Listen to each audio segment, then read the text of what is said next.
तुम्हाला देखील वाटेल की हे सर्व मित्रमंडळी कुठेतरी पिकनिकसाठी चालली आहेत. त्यामुळेच हे सर्वजण आनंदामध्ये दिसत आहेत, एन्जॉय करण्याच्या मूडमध्ये दिसत आहेत. मात्र या पिकनिकची गोष्ट खूप वेगळी आहे, जी ऐकली तर तुम्हाला सुद्धा थक्का बसेल. तर ऐका, दृश्यांमध्ये दिसणारे बहुतांश नगरसेवक आहेत आणि हे सर्व चालले होते आसाममधील गुवाहाटी इथे. आता तुम्हाला आणखीन प्रश्न पडला असेल की हे इतक्या मोठ्या संख्येने नगरसेवक जमले कसे काय आणि ते गुवाहाटीला नेमकं काय करण्यासाठी गेले होते. तर नगरसेवकांच्या प्रशिक्षणाचा कार्यक्रम गुवाहाटीत आयोजित करण्यात आला होता. बरं, आता यासाठी खर्च कोणी केलाय? यासाठी खर्च झाले ते नागरिकांच्या खिशातले पैसे. प्रशासनानं जवळपास 65 लाख रुपयांचा खर्च या प्रशिक्षण दौऱ्यासाठी केलाय. मात्र या प्रशिक्षण दौऱ्यामध्ये कुणी वेगवेगळे व्हिडिओ जे आहेत ते समोर आलेले आहे. यामध्ये कुणी नाचताना दिसतंय तर कुणी एन्जॉय करताना दिसतंय. आणि धक्कादायक बाब म्हणजे नगरसेवकांची कुटुंबीय, मित्रमंडळी आणि त्यासोबतच इतर पदाधिकारी सुद्धा या दृश्यांमध्ये कैद झालेले आहेत.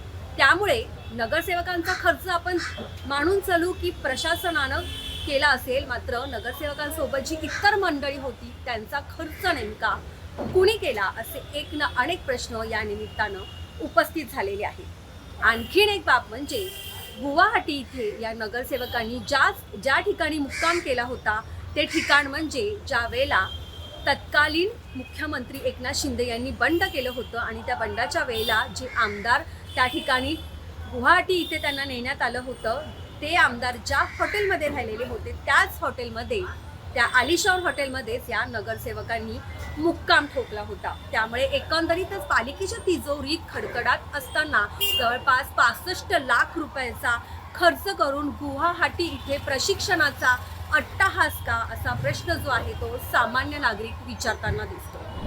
नवनिर्वाचित नगरसेवकांसाठी अखिल भारतीय स्थानिक स्वराज्य संस्थेच्या वतीनं 22 ते 26 जुलैला प्रशिक्षण झालं. 76 पैकी 71 नगरसेवकांनी संमती दिल्यानंतर त्यांचा प्रवास आणि निवास भत्त्याचा संपूर्ण खर्च महापालिकेनं केला. मात्र या दौऱ्यात नगरसेवक त्यांचे कुटुंब व नातेवाईक यांनाही घेऊन गेले असल्यानं हा दौरा वादाच्या भोवऱ्यात सापडला. शिंदेच्या शिवसेनेचे कल्याण जिल्हा प्रमुख गोपाळ लांडगे हे देखील विमानात असल्याचं व्हिडिओमधून समोर आलं. शिवसेनेमध्ये फूट पडली तेव्हा बंडखोर आमदार ज्या हॉटेलमध्ये मुक्कामाला होते तिथेच या नगरसेवकांचा मुक्काम असल्यानं वादामध्ये आणखीन भर पडली. दरम्यान पालिकेच्या प्रभारी सचिव आणि उपायुक्त दीपाली चौगुले यांनी काढलेल्या प्रसिद्धी पत्रकात गुवाहाटी इथं 60 ते 70 नगरसेवक प्रशिक्षणासाठी गेले होते असं म्हटले. नेमकी संख्या जी आहे ती पालिकेकडून देण्यात आलेली नाहीये.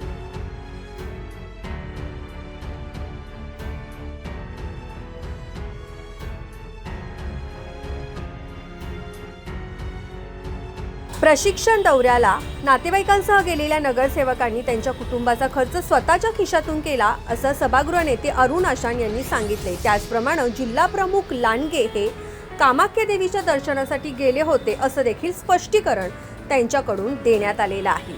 त्याचप्रमाणे उल्हासनगर महापालिकेच्या महापौर अश्विनी निकम यांनी देखील नगरसेवकांचा संपूर्ण खर्च पालिकेने केला, तर नगरसेवकांनी त्यांच्या कुटुंबाचा खर्च स्वतः केल्याचं सांगितलंय.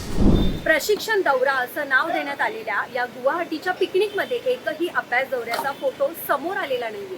त्यामुळे लाखो रुपयांचा चुराडा नेमका कशासाठी आणि कुणासाठी केला गेला आणि यातून नेमकं आउटपुट काय निघणार आहे, असे एक ना अनेक प्रश्न या निमित्ताने उपस्थित होताना दिसत आहेत. एकंदरीतच उल्हासनगर महापालिकेतील नगरसेवकांच्या या प्रशिक्षण दौऱ्याबद्दल आणि समोर येणाऱ्या व्हिडिओबद्दल तुम्हाला काय वाटतं ते तुम्ही आम्हाला कमेंट बॉक्समध्ये सांगू शकता. मनोज चव्हाण, उल्हासनगर.